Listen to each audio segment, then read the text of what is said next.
the NFL's all-time leader in field goal percentage and holds a record for the longest kick in NFL history. News out of the NFL where the Ravens have released kicker Justin Tucker. The news, multiple Baltimore area spas, prompting the NFL to start an investigation. Something is clearly going on here with Justin Tucker, because just a few days ago, his head coach, John Harbaugh, said this about his future after they drafted Tyler Loop. I would just say, like, from a standpoint of the investigation and all that, I mean, we don't know anything. I mean, we haven't been given any information, and that, as it should be, it's all done the way it's done. So we don't know anything along those lines, so we can't make any decisions based on that. Every decision we make has to be based on football. And now he's completely out of the NFL. Over the last decade plus, if you asked anybody who the best kicker in the NFL was, they would all respond with the same answer: Justin Tucker. There's absolutely no question about it. The man has the longest field goal in NFL history, is tied for the most 50-plus yard field goals in one game, is the fastest kicker to 1,000 points, and the fastest kicker to reach 300 career field goals. He also is the all-time leading scorer in Ravens history and has the Ravens franchise record for most field goals in a single game with 6. And up until recently, Justin Tucker was automatic whenever he had to kick a field goal. In 2021, he had a 94.6% field goal percentage, going 35 of 37, including that insane 66-yarder versus the Detroit Lions. In 2022, that regressed to 86%, but that meant he only missed 6 field goals, and 3 of those field goals were blocked. So people didn't really hold that against Justin Tucker. But in 2023, he would hit 86.5%, and only 1 of those kicks were blocked, before he had his worst season to date this past year, where he only made 73.3% of his field goals. And in some cases, you could make the argument that Justin Tucker literally kicked the Baltimore Ravens out of games. Like in week 1 against the Kansas City Chiefs. Yes, most fans remember this as the game where Isaiah Likely only had 1 foot in the end zone and was technically out of bounds for the game-winning touchdown. But in week 1 against the Chiefs, Justin Tucker would miss this 53-yard attempt, which would have made the game a 3-point game. The very next week, Justin Tucker would miss a 56-yarder to extend Baltimore's lead over the Raiders by 3, and they would end up losing that game by 3 points. The next week against Dallas, Justin Tucker would get outdueled by the new best kicker in the NFL, Brandon Aubrey, and he would miss a 46-yard kick, which is kind of insane because statistically, Justin Tucker is the most accurate kicker from the 40 to 49-yard line in NFL history. So this should have been his bread and butter. Against Cleveland, he would miss a 50-yarder from the right hash in a game that the Ravens would lose to the Browns by 5 points, and then he would miss an extra point against the Cincinnati Bengals. In week 11 against the Steelers, the Ravens were locked in a defensive battle with their division rivals, and any and all points were coming at a premium. Pretty much the Steelers were in a kick war versus the Baltimore Ravens, and Chris Boswell outdueled Justin Tucker, kicking 6 field goals to give the Steelers 18 points, whereas Justin Tucker missed a 47-yard field goal to tie the game early. Then he would miss a 50-yard field goal. Shortly after, he would kick this 54-yard bomb later in the game, but it didn't matter because the Ravens lost that game by 2 points. And following the game, Justin Tucker would blame the surface as a result of why he was struggling so much. There was a game here yesterday too. Was the surface an issue at all? I wouldn't say the surface was an issue, but it wasn't ideal.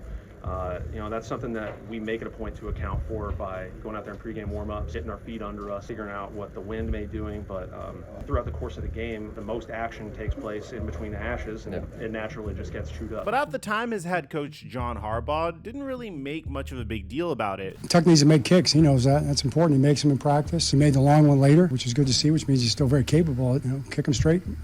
We'll be good. So fans were speculating that the reason why Justin Tucker was struggling so much was just because of regression. But we've seen kickers kick way into their 40s in NFL history before. So something else must be going on with Justin Tucker. Maybe it's the fact that he has someone new holding his kicks for him. Or maybe it's the fact that he has Deshaun Watson-like allegations being levied against him. The original report from the Baltimore Banner suggests that Justin Tucker was accused of inappropriate behavior by 6 massage therapists posts. And we made videos on this in the past. I don't want to go too deep into it. Some of these stories are absolutely insane, and a lot of them sound very similar to each other. And then 2 weeks later, we'd find out that it wasn't actually 6 masseuses, it was actually 13 masseuses that are accusing Justin Tucker of this behavior. And again, we have a video covering all of that separately. I'm going to leave it in the end screen if you guys want to really dive into the nature of these allegations. Pretty much what these allegations are suggesting is that Justin Tucker pretty much attended a seminar given by Deshaun Watson on how to inappropriately receive massages. So we didn't really know what Justin Tucker's future was going to look like. On one hand, you could say that he clearly had a bad year this past year, and we don't know what the bad year could be. You don't know if it's the fact that Justin Tucker was distracted by the allegations that you knew were going to come against him, or if it's the fact that he was just regressing. He's 35 years old. He's going into his age 36 season. Maybe he's not what he once was. I mean, if you really look at Justin Tucker's performance over the past 2 years, this last year in 2024 was terrible. 2023, an 86.5% field goal percentage isn't that terrible, to the point where I believe you shouldn't give him an opportunity again. But this, combined with the allegations being brought forth against the future Hall of Famer, really forced the Baltimore Ravens' hand in terms of their future at kicker, because the Baltimore Ravens shocked everybody in the 6th round of the 2025 NFL Draft. Just 35 picks after Shedeur Sanders got selected by their division rival, the Baltimore Ravens shocked everybody by selecting Tyler Loop out of the University of Arizona. Now, you could say that this isn't really significant, it's just a 6th round pick, but typically whenever you select a kicker with one of your draft picks, it means the future of that position is secure with that player, particularly if it's a special teams player, if it's a kicker or a punter. If this was a quarterback, then we'd be having a completely different conversation, because typically there's 2 ways that you usually have kickers start on your team. You either bring in a bunch of kickers and have them have a competition with one another and evaluate who might be the best kicker for your roster before eventually only getting it down to 1 kicker before the season starts, or you just draft one outright. And in some cases, you may even overdraft a kicker outright, like in the case of Sebastian Janikowski and Roberto Aguayo. But in this case, Tyler Loop wasn't overdrafted. 6th round makes a lot of sense for a kicker, but it also implies that this could be the end of Justin Tucker. Now, in the meantime, if you happen to be a Justin Tucker fan, you might have some optimism over the fact that the Ravens didn't release Justin Tucker outright after drafting Tyler Loop. So maybe they were going to bring in Tyler Loop so there could be a little competition between him and Justin Tucker, but we would find out on Monday that that isn't the case. So according to Adam Schefter, the Baltimore Ravens have released kicker Justin Tucker. After drafting kicker Tyler Loop, the organization continues to insist that this is a football decision. Schefter also brought up the fact that Justin Tucker has been accused of inappropriate behavior by 16 massage therapists from 8 different Baltimore spas and wellness centers. All of the alleged incidents occurred during sessions between 2012 and 2016, covering Tucker's first 5 seasons in the NFL. Tucker has publicly disputed the allegations twice, including a statement he posted on social media in January calling the accusations unequivocally false. The NFL has been investigating the matter. And the thing is, if the NFL comes out and finds out that Justin Tucker is guilty and he's going to need to be suspended, the team that has Justin Tucker on the roster is going to be screwed. You're going to be without a kicker, and in the middle of the season, you're going to have to find a kicker. And typically, when you have to find a kicker in the middle of the season, it's not really the best caliber of kicker. And the Ravens released this statement in regards to Justin Tucker's release, saying that sometimes football decisions are incredibly difficult, and this is one of those instances. Considering our current roster, we have made the tough decision to release Justin Tucker. Justin created many significant and unforgettable moments in Ravens history. His reliability, focus, drive, resilience, and extraordinary talent made him one of the league's best kickers for over a decade. We are grateful for Justin's many contributions while playing for the Ravens. We sincerely wish him and his family the very best in this next chapter of their lives. So could this be the end of Justin Tucker, who, by the way, is without a doubt a Hall of Famer the moment he decides to retire? Well, if we're being honest, he still has plenty of football left. At the same time, no team is going to sign a kicker who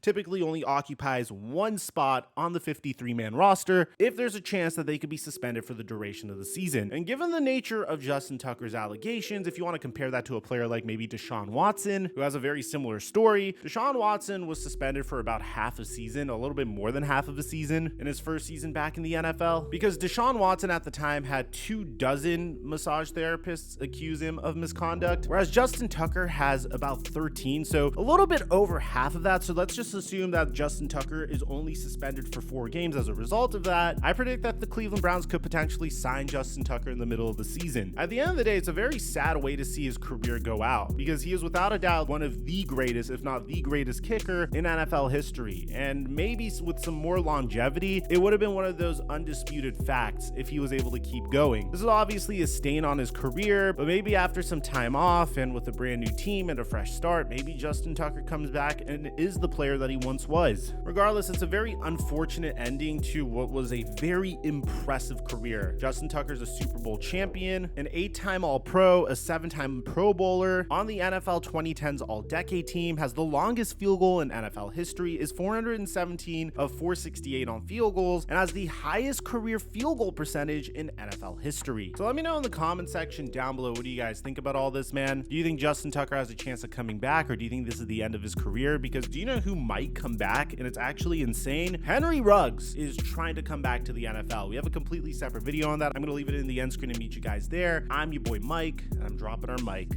until our next upload.